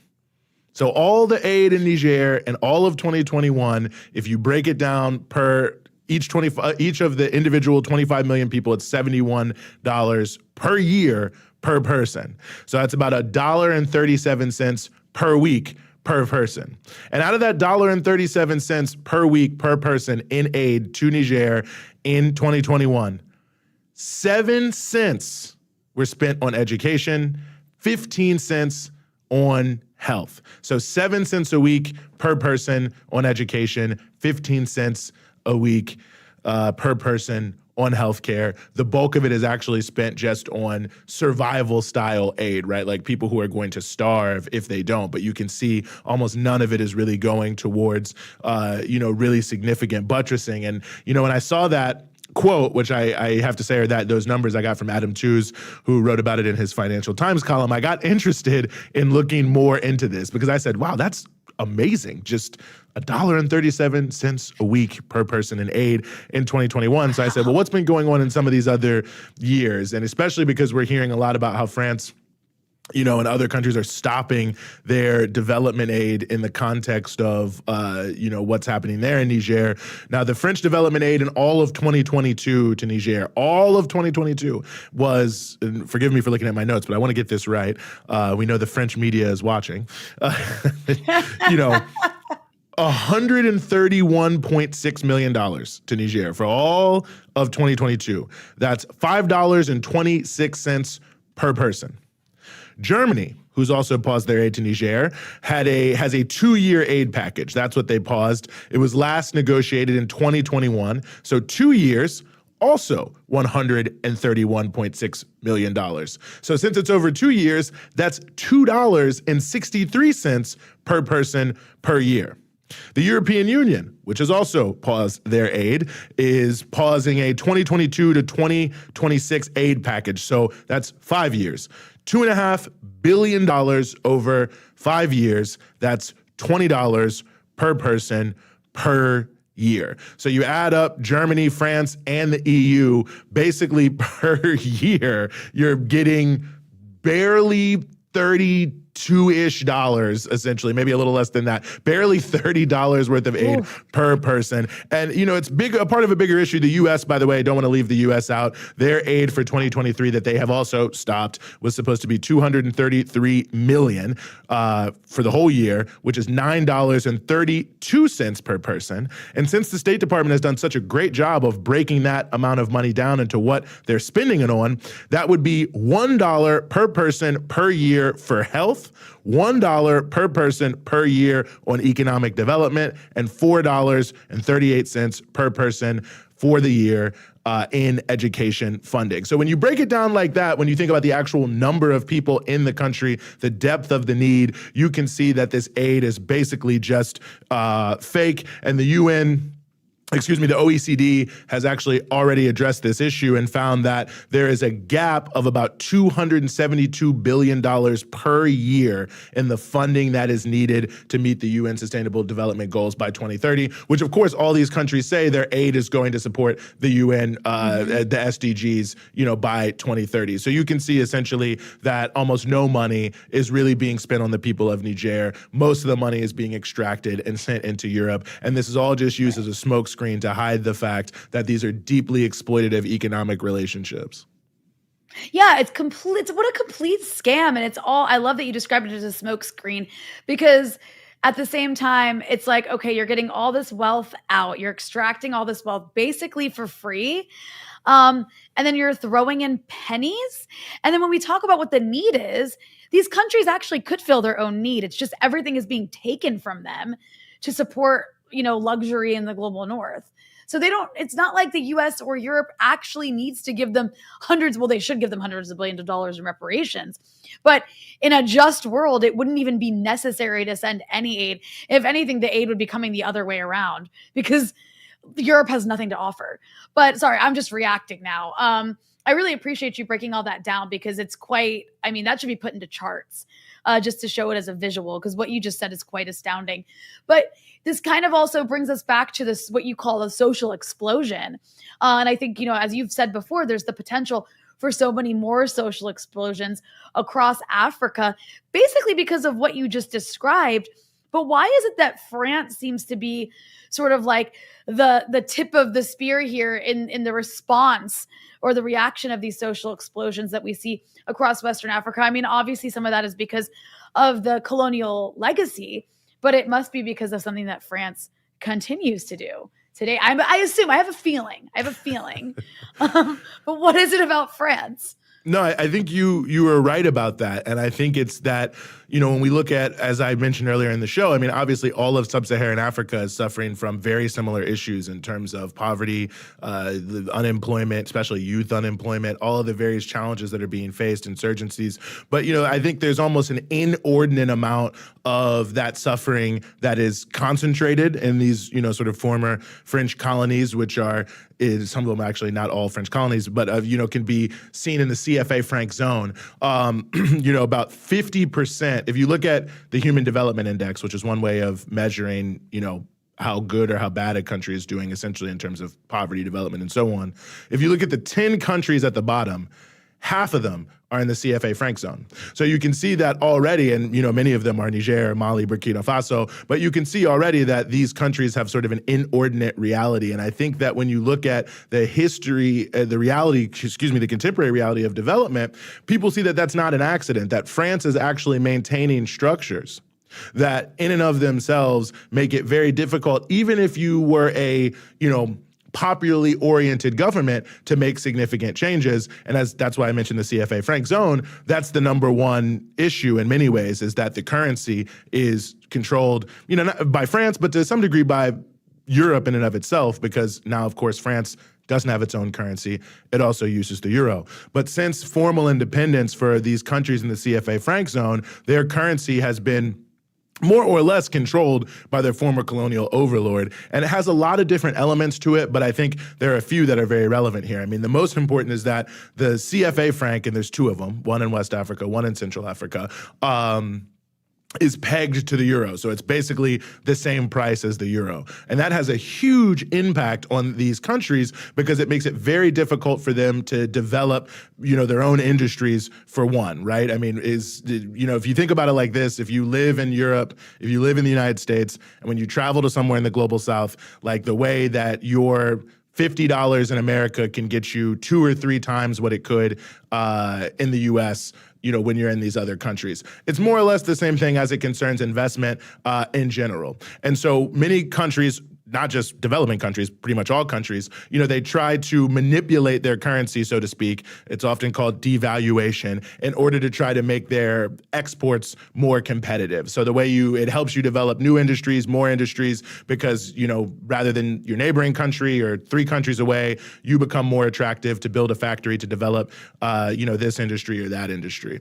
But when you have the CFA franc, these countries can't devalue their own currency to be more competitive. And so ultimately it means, why would you go to, say, Mali when you could go to Ghana? Why would you go to Central African Republic when you can go to DRC? When you can go somewhere that has the ability to actually make it more worth your money. So just right there, it stops these countries from being able to develop their own industries, and it makes it actually better to import things than to export things. The other thing that it does, since you have full convertibility of the CFA franc to euros, is encourages people to take the money out of the country. So if you are one of the handful of wealthy elites in the country, it's actually more valuable to take your money out of the country and convert it to euros, the better currency, than to invest inside of your own country. It's also the same for companies that are working there. Rather than reinvest, better to take it out. So then you have the issue of capital flight also being encouraged by the use of the CFA franc, and capital flight is a huge issue in Africa anyway. So it's an even bigger issue in the context of this. And there are, different elements of it as well, is that since you can't change the value of your currency in the sense that it's pegged to the euro, for companies in Europe, this means that these governments and these countries in the CFA franc zone are really safe investments, right? Because, you invest in, say, Ghana, and if you invest today and the cedi, that's the Ghanaian currency, is worth X, and then by the time you want to take your money out, it's worth Y, and that's less, you've lost money essentially. But that if you invest in Mali, if you invest in Chad, if you invest in Burkina Faso, Cote d'Ivoire, that ultimately the price is going to be the same as the euro, and it makes it a very safe investment. And so for a number of different companies, Orange, the telecom company, many of the pharmaceutical companies in France, many other European countries, it's an important area. It's not necessarily their largest area of economic activity. France may not even be their number one, trading partner, but nonetheless, for many strategic sectors, especially pharmaceuticals, telecommunications, and a few others, and also mineral resources as well, it's this very just safe place to invest your money, to be able to extract it and make a lot of money, because since you can't devalue your currency, the easiest way for these countries to maintain competitive is to make sure wages are as low as possible, to hold wages as low as possible, to make it difficult for people to join trade unions, to use force to try to disperse people from organizing and developing their economy. And so I say all that just to say that when you look at why France is becoming, why the Francophone African countries seem to be, the tip of the spear, as you say, in terms of this revolt happening across Africa, isn't because neocolonialism isn't operated by, America, by Britain. It isn't because people in other countries aren't upset with it. But I think there is a unique combination of both the sort of historical colonial factor and the current and contemporary structures maintained by France that have created an inordinate amount of suffering in the CFA Francophone countries that has created a bubbling up that's at the leading edge of a type of anger that I think we actually see all across the African continent. And that's why former British colonies like Nigeria, like Ghana, that's why former Portuguese colonies, why, other countries are also very much fearful that their populations could, of course, rise up in a similar way. But, I think certainly we're just seeing certain countries be the leading edge because of, this reality of what France is actually doing today and how that really is like rubbing salt in the wound of what they've done in the past to heavily underdevelop these nations, to make it basically crippling them from their ability to grow and develop. Yeah, it's really incredible. I also wanted to ask you before we wrap up here, Eugene, and that is, I've seen some conversations about, this regime isn't truly this, or this regime isn't pure that, like this coup regime or that coup regime. I guess I kind of raise that to say I'm sort of like, making fun of a little bit of the debate on the Western left about this sort of things, but about that sort of thing. But like, if we're talking about these countries, Burkina Faso, Mali, Niger, Gabon now, all these countries that have had these coups and that seem to be pushing, in the case of at least the first ones I mentioned, really pushing hard against France.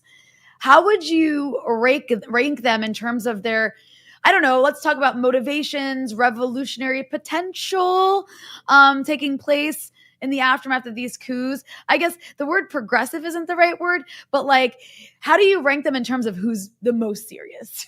What I'm saying? Like, who's the hardcore, like most hardcore to least hardcore?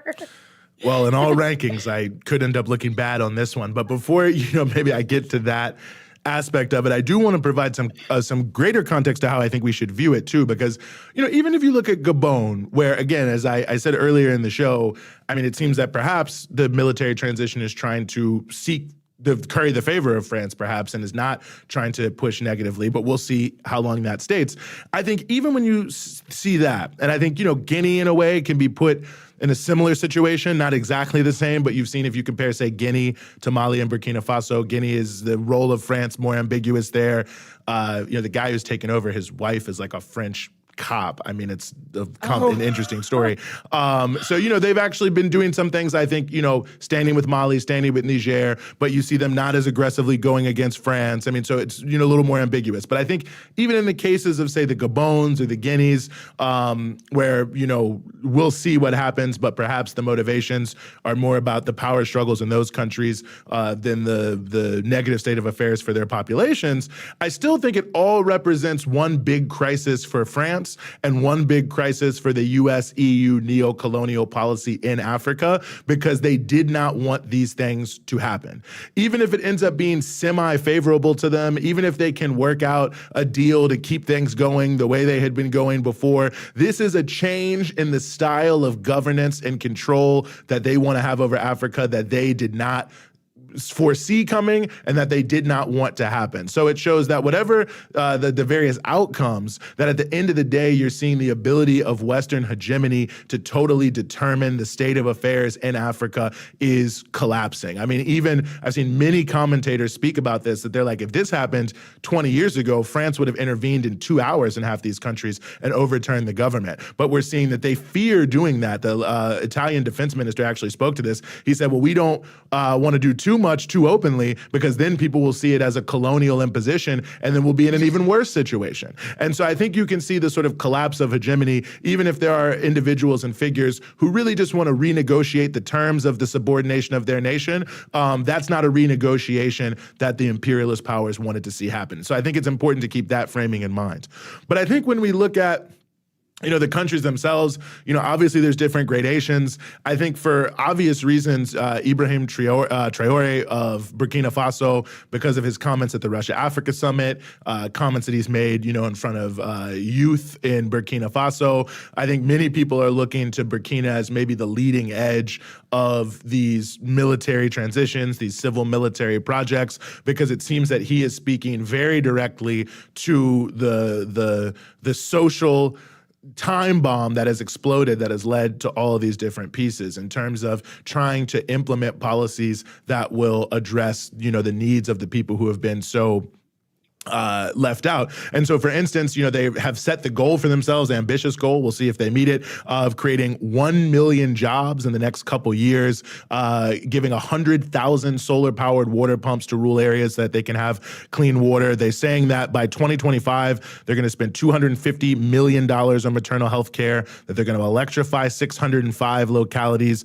and that they're going to spend about 150-ish, 144, but close to $150 million on fertilizer, agricultural machinery, and seeds for farmers. Obviously, most of the people there live in rural areas and do work in agriculture.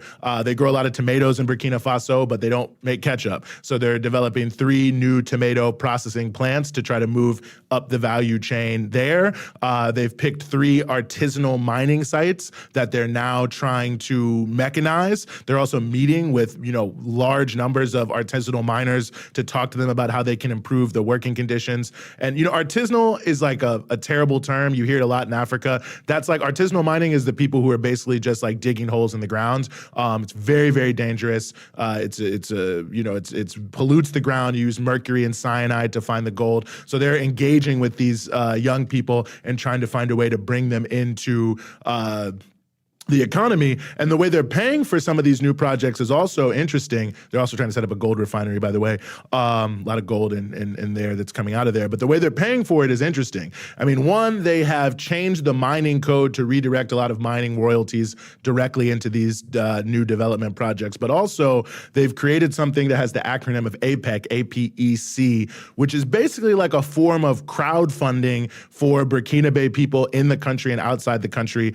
You can buy in for about $25, although you can spend a lot more. But the goal is to have these development projects be funded primarily by the resources of the country and by the resources of the population and the diaspora, so that the new development projects have a sustainability because they're really rooted in the Burkinabe realities. So I think, it's fair to say from my point of view that Burkina has the most advanced discourse, on this issue of, really addressing development. We'll have to see how it goes moving forward, but I think that's notable. I think Mali probably next. And it's interesting we brought up the issue of France and how much money they're spending because, Mali has just changed their mining code to increase basically local ownership of mining from 20% to 35% of most of the projects. And I want to get this number right. Their expectation is that it will create in, upcoming years, basically like per year into the budget, it'll give them about $820 million more a year in their budget. So a fair amount of money. But the reason I say that vis-a-vis aid, because at the height of the French operations in Mali, so 2013 to 2017 was like a big year for French operations in Mali. Over those 5 years, they gave $490 million to Mali in aid. So that means just by increasing to a relatively low amount to 30-some-odd% the national share of mining projects, Mali will get almost as much money in 1 year as France gave them in 5 years. So it shows the difference between aid and really making a big, impact in terms of your mineral resources. The government of Mali is a longer story, but they have a deal essentially with the main trade unions of Mali around a range of different things they're supposed to be doing. On May Day of this year, the unions reported that some things are happening, some things are not. The implementation of it is uneven, but one of them, for instance, is to try to raise the wages of public sector workers and private sector workers. The IMF, by the way, this year is complaining that Mali is spending too much money paying people better salaries in the public sector, and they better stop. So there's been a 91% increase in public sector wages since 2019. In the private sector, there's not as much happening. The gold mining issue is part of this pact with the trade union, so obviously they're moving on that. They're not moving on some issues of land reform. There's some issues vis-a-vis education. So it's an uneven sort of piece, but the trade unions in Mali did support the most recent constitutional referendum, continue to support the transitional regime, and they continue to try to work in tandem to, put forward, things that are related to this, February 5th, 2021 agreement they made. So I think that speaks to something there as well. If, the 120,000 workers organized under Mali's main trade union federation feel that at least there's still an opportunity to work through this entity to improve their own lives. And I think it more or less goes, down from there. I mean, in Guinea, we've seen some things, some renegotiations of some iron ore contracts, some more infrastructure coming in, but not that much. Gabon, we shall see. And Niger, it's so new, I think it's, difficult to say, what exactly is going to take place there. But again, another country where the Trade Union Federation is supporting them. And I think Mali, Burkina Faso, and Niger, you also have these groups like M62 standing on the ramparts, the National Coalition of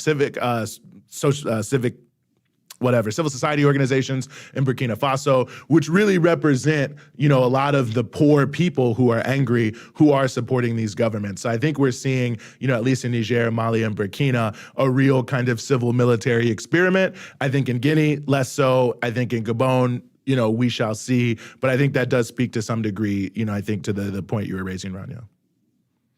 That's all really, a lot of what you just said is quite impressive, and of course has not been getting the attention it deserves for obvious reasons. So I'm glad that we are able to provide a space for people to be informed about all of what you just laid out in English, at least in English language media, which brings me to the point I always love to make, which is if you appreciated the conversation Eugene and I just had, if you appreciate this show, if you appreciate Breakthrough News, because unless you're an imperialist or a colonizer, who wouldn't? You can become a Breakthrough News member by going to patreon.com/Breakthrough News, where you can also access exclusive content as well as some cool merchandise. I saw somebody in the comments say that the mug is not available at the store where you can get the t-shirts, which I believe is true, but I think the mug is something you can get by becoming a patron. Yes. It's hyper exclusive. Yes, hyper exclusive. I like that. So to throw that out there, patreon.com/Breakthrough News. And make sure, if you haven't already, subscribe and also like the show. It helps us in the algorithm. Yes, it does. Absolutely does. A lot more to say about all these topics, and we will, of course, continue to cover them very closely in a range of different modalities here at Breakthrough News. So we appreciate all our patrons, all our one-time donors, all our viewers, and a special thanks to all of our guests. But for Breakthrough News, this was another episode of The Freedom Side in the books, and Rania and I will see you next time.